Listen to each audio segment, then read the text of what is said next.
कभी कभी जिंदगी ऐसी मोड़ पर लाकर खड़ा कर देती है, ना वहां से निकलना बनता है, ना आगे बढ़ता बनता है, लेकिन एक फैसला फिर भी लेना पड़ता है। और ऐसा ही एक फैसला लेती है किरण।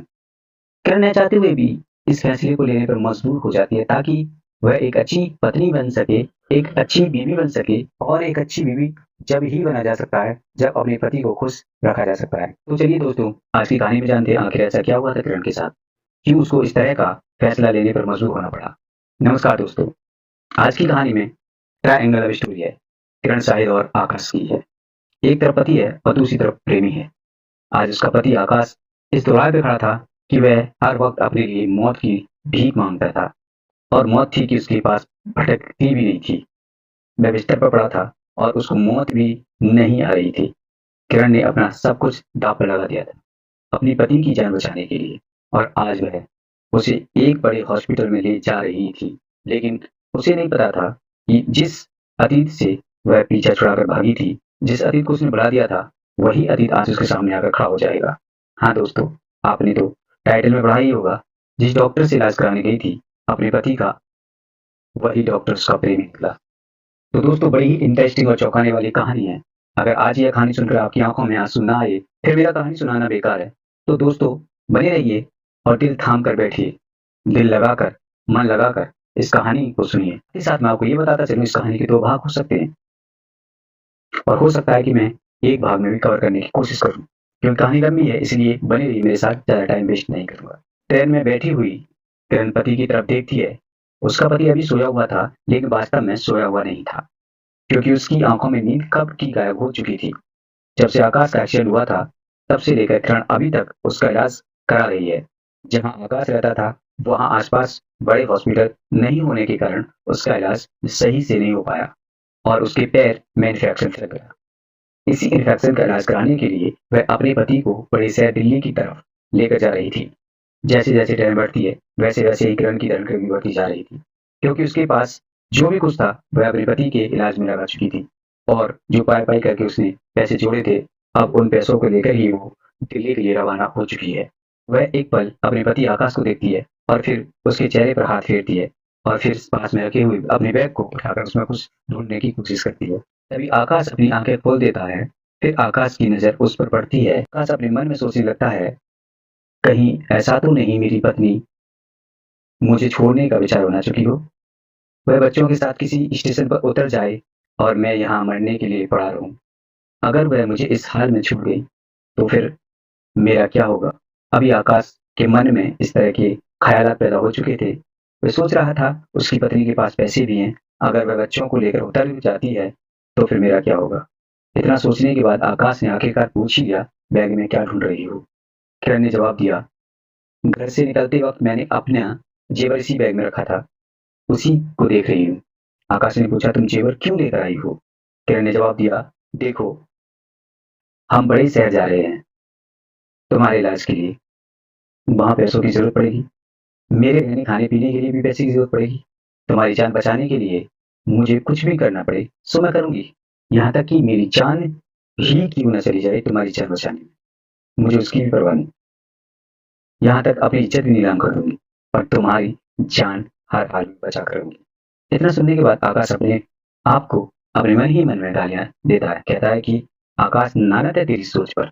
इतना घटिया बात तूने अपनी पत्नी के बारे में सोच भी कैसे ली, जो पत्नी तेरी जान बचाने के लिए दिन रात एक कर रही हो, और तू पड़ा पड़ा उसके बारे में ऐसा सोच रहा है। अगर वह ना हो तो तुझे पानी तक न मिलेगा, या ऐसा मर जाएगा, एक घूंट पानी को भी तरस जाएगा। फिर भी तू उसके बारे में ऐसी गलत गलत बात सोच रहा है। कितना बड़ा कमीना है तू। ऐसे ही आकाश अपने मन में कोस रहा था। ट्रेन चल रही थी, स्कूल लिखा रही थी। अचानक से आकाश के पैर में एक झटका सा लगता है और दर्द के मारे उसकी चीख निकल जाती है। किरण तुरंत उसके पास आकर उसके सर पर हाथ फेरने लगती है और कहती है, दर्द हो रहा है क्या। वह कहती है, आप टेंशन ना लो, जैसे भी होगा वैसे आपको उस दर्द से छुटकारा दिलवा कर रहूंगी। अगर आपकी जिंदगी लिखी है, तो फिर हर हाल में तुम्हारी जिंदगी को वापस कर कर ही रहूंगी। ट्रेन में बैठे लोग भी किरण की तारीफ करने लगे। आकाश से कहने लगे, आकाश, किस्मत हो तो तेरी जैसी, और बीवी हो तो फिर किरण जैसी। तारीफ सुनकर किरण भी अपने मन में मन ही मन थोड़ी सी मुस्कुरा जाती है। अपने आप पर हल्का सा गुमान करने लगती है। अब ट्रेन आगे बढ़ रही है। जैसे जैसे ट्रेन आगे बढ़ रही है, दिल्ली वैसे वैसे कम दूरी पर आती जा रही है।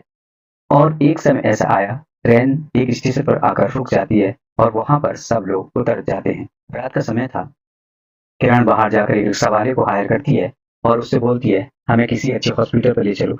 आकाश बोलता है, हम सरकारी अस्पताल में चलते हैं, वहां पर कम खर्चा होगा। लेकिन किरण साफ मना कर देती है। वह कहती है, चाहे कितना भी खर्च हो जाए, मैं आपका इलाज प्राइवेट हॉस्पिटल में ही कराऊंगी, क्योंकि सरकारी अस्पताल में लापरवाहियां ज्यादा होती हैं। वहाँ मरीज का सही ढंग से ना तो इलाज होता है और ना ही उसकी देखभाल अच्छे ढंग से होती है। और फिर वो रिक्शे वाले से बोलती है, भैया हमें किसी प्राइवेट अच्छे हॉस्पिटल पर पहुंचा दो।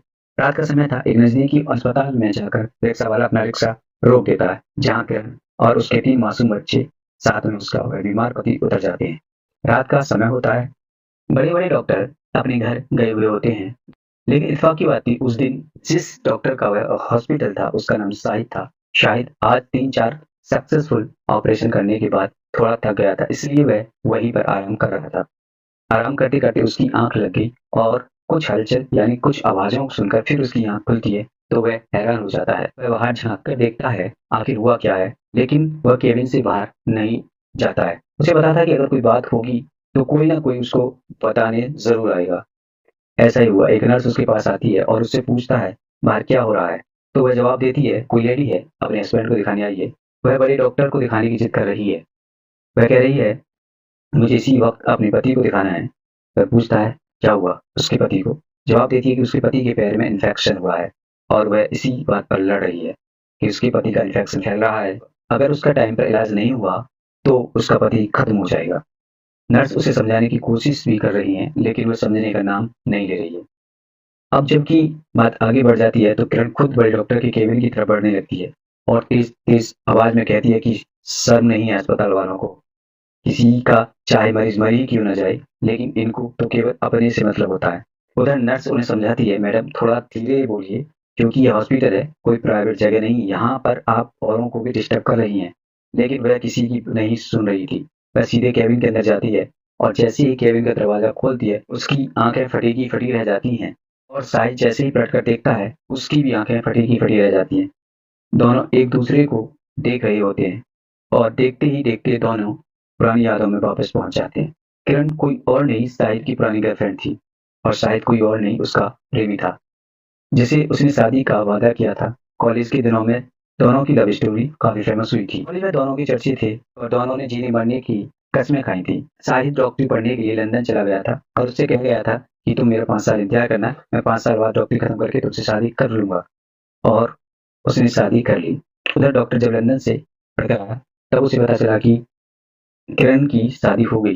तब वह गम में डूब गया और इस गम को भुलाने के लिए उसने भी फिर शादी कर ली। लेकिन उसकी शादी 6 महीने से ज्यादा नहीं टिक पाई और वो ज्यादातर किरण के ख्याल में खोया रहता था और यह बात उसकी पत्नी को पसंद नहीं आई, इसलिए वह तलाक लेकर निकल गई। किरण आज भी देखने में काफी खूबसूरत है। उसके 3 बच्चे जरूर हैं, मगर वह आज भी किसी खूबसूरत से खूबसूरत लड़की को मात देने के लिए तैयार थी। किरण की बदन की गोलाइयों को भी देखकर ऐसा लग रहा था मानो उस पर अभी झपट्टा मार दिया जाए। उसके सीने पर उभार गजब के थे। आज भी कोई उसको देखता तो उसे देखता ही रह जाता, आहें भरने पर मजबूर हो जाता। इस कदर किरण खूबसूरत थी और वह शाहिद की बाहों में तो कई बार झूमी थी। शाहिद ने तो कई बार उसको मजा चखाया था, लेकिन क्या किया जाए, किस्मत में केवल उसके साथ मजा लिखा था, साथ जीने का नहीं। अब दोनों एक दूसरे के पुराने ख्यालों को सोचते हैं कि ये वही है जिसकी मैं कभी प्रेमिका थी, इसकी बाहों में मैं रोज रंगेली मनाया करती थी। आज फिर से किस्मत ने मुझे इसके सामने लाकर खड़ा कर दिया। शाहिद किरण को बैठने का इशारा करता है और पूछता है, क्या हुआ।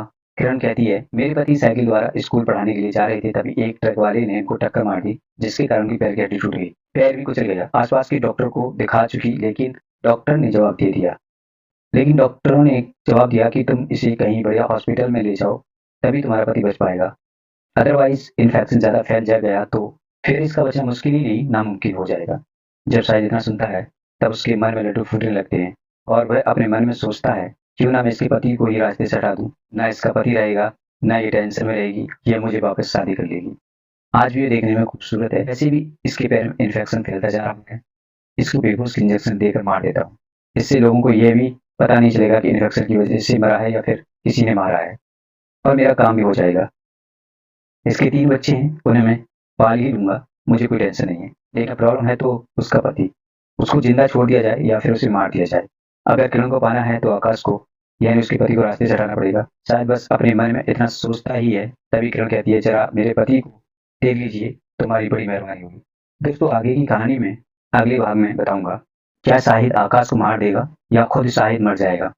इश्क में पड़े हुए इंसान का हाल क्या होगा, यह जानने के लिए आप अगली कहानी को जरूर से देखें। हम मिलते हैं अगली कहानी में। कमेंट सेक्शन है, जिन्होंने कमेंट किए हैं पिछली कहानी में, उनके थोड़े कमेंट को यहाँ पर हम रिप्रेजेंट कर रहे हैं। तो एक क्यू नाफ्स ने कमेंट किया है, क्यू नाफ की गाइड है जिन्होंने कमेंट किया गया था, कहा था कहानी बहुत अच्छी है। तो उनके लिए मेरी तरफ से थैंक यू सो मच भाई, आपने इस कहानी की तारीफ की। राजेश जी ने हमें बहुत सारे दिल भेजे हैं, थैंक यू। कुमार नीतीश ने भी दिल भेजे हैं, उनके लिए भी थैंक यू। संदीप ने कमेंट किया एकदम बेकार कहानी है, कैसे किया वह तो आपने बताया ही नहीं। तो संदीप भाई जरूर बताएंगे कैसे किया और कैसे करते हैं, अंदाजा लगा सकते हैं कैसे क्या होगा और कैसे करते हैं। दलजीत सिंह ने कमेंट किया है एकदम घटिया और बेकार कहानी है। थैंक यू दलजीत जी, सबसे पहले आपने कहानी सुनी, इसके लिए आपका धन्यवाद। आपने कहा एकदम घटिया और बेकार कहानी है, लेकिन आप एक सुझाव दे देते तो ज्यादा अच्छा लगता। क्या घटिया लगा आपको, क्या अच्छा होना चाहिए। दोस्तों ये कुछ कमेंट थे, मैंने एक कमेंट नहीं लिया। जिन्होंने मुझे अच्छा या बढ़िया रिस्पॉन्स दिया है, मैं उन लोगों के ही कमेंट उठाए हैं जिन्होंने कहा है कि तुम्हारी कहानी अच्छी नहीं है या फिर घटिया किस्म की कहानी है। जिन्होंने मुझे इस तरह से कहा है उनका भी शुक्रिया अदा करूंगा, जो मेरी कहानी के प्रभाव को बहुत ऊंचाई तक ले जा सकते हैं। अगर मैं इन पर थोड़ा ध्यान दूंगा तो हो सकता है उनके हिसाब से अच्छी कहानी बनाने लगूंगा। तो फिर मैं फिर से एक बार इन लोगों का शुक्रिया अदा करूंगा। अगर आप भी चाहते हैं आपका भी कमेंट पढ़ा जाए या आपका नाम यहाँ पर लिया जाए, तो आप भी हमें एक अच्छा सा कमेंट करिए। अच्छे से कमेंट से मतलब यह है, एक ऐसा कमेंट करिए जैसे यहाँ बोलने में यूट्यूब की गाइडलाइंस का उल्लंघन ना हो। आप कहानी भी की बुराई करेंगे वह भी मैं लूंगा, ऐसा नहीं कि मेरी तारीफ करोगे उसी को लूंगा। आप बुराई करें वह भी मैं लूंगा, तारीफ करें वह भी मैं लूंगा, दोनों ही कमेंट में उठाऊंगा। बुराई करने वालों का भी बस एक रिक्वेस्ट रहेगी, साथ में अपना सुझाव जरूर डाल दो कि क्या कमी रही और क्या कमियां दूर करनी बाकी हैं। तो वीडियो देखने के लिए आपका शुक्रिया, मिलते हैं फिर से एक और नई वीडियो में, तब तक के लिए बाय।